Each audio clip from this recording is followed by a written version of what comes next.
There are a few things that I learned while doing this project. One of them is the importance of how to clean a spill. It's really important for lab techs to know the difference between cleaning a spill in the lab and cleaning a spill, say, at their home. It's especially important because you may have toxic biological agents or toxic chemicals that are involved in the spill.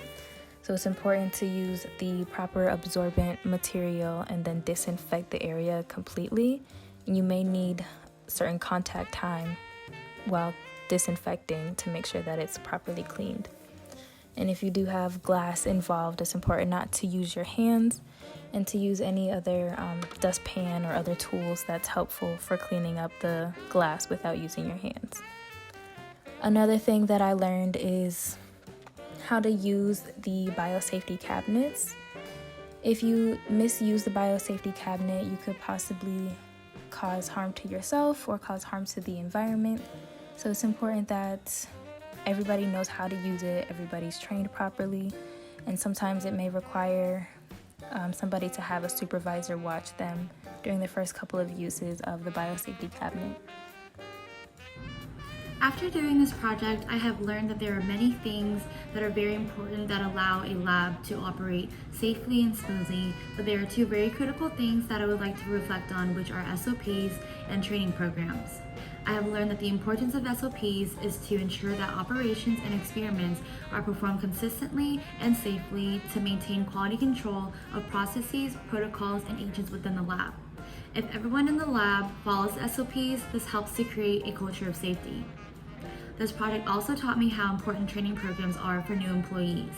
It is very critical that each lab has an effective training program that teaches workers how to properly perform risk assessment and identification of biological agents and procedures. The training should cover biosafety measures and controls in case of emergencies. SOPs and training programs are very important because they help to minimize mistakes within the lab. To study the monkeypox virus, we have to study different kinds of animals. This includes bush game and monkeys and apes. So to study them, we have to properly contain them. For Biosafety Lab 3, we at least need 10 working days notice before the animals are brought in before researching. The animals must also have their own room and own cages depending on if they are the controlled variable or the exposed variable. Insides of the cage must properly be cleaned out with the proper PPE. This includes gloves, goggles, lab coats, and also coverings for the shoes in case they step in any feces or waste. There also needs to be proper ventilation to make sure that none of the animal dust particles leaves the facilities and able to affect other people. This is why it's important to have a HEPA filter included in the room where the animals are contained. In case there's any emergency treatment, there needs to be also a 24-hour phone number. And another important part about the biosafety lab, especially number 3, is that only allowed personnel are allowed to interact with the animals and research subjects. This means that all lab staff must have the proper uniform and the proper tags to get into each different section. In case of containment or exposure, there must be a certain amount of time when that the staff member needs to report their exposure. This includes informing any health professional that treats the staff member and letting the higher ups know that there has been a exposure within the lab staff. It is important that the lab is also fitted to take care of these animals. This includes self-closing doors, double door access, and sealed windows and doors to make sure that nothing can escape from the habitats. There also needs to be a containment equipment to house the animals and properly feed them and care for them. There also needs to be proper transportation when transporting any subjects, including live animals. So there also needs to be a written documentation on which animal is what and what diseases they might carry for the UPS or any shipping company to know what's going on. Biological safety cabinets are an essential part of a BSL-3 lab because they help control and regulate the spread of airborne contaminants in addition to proper aseptic techniques and decontamination protocols.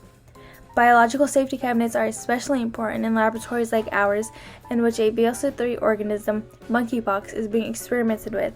This is because an aerosol or splash from this organism can cause infection, which can lead to severe complications. Working in a properly certified and ventilated biosafety cabinet eliminates the risk of exposure to infectious aerosols and overall ensures a culture of safety within the lab. Another important reflection point was the use of proper PPE in a BSO-3 laboratory and how specific types of PPE are designated for handling with certain microorganisms. For example, in a BSO-3 lab, appropriate PPE must be worn and respirators might be required. The use of respirators for PPE is specific to BSL-3 and BSL-4 labs and ensures the safety of the personnel from exposure and potential infection. Even though PPE is the lowest defense against an organism on the hierarchy of controls, it ties together all the previous actions to ensure every lab personnel is properly protected from exposure.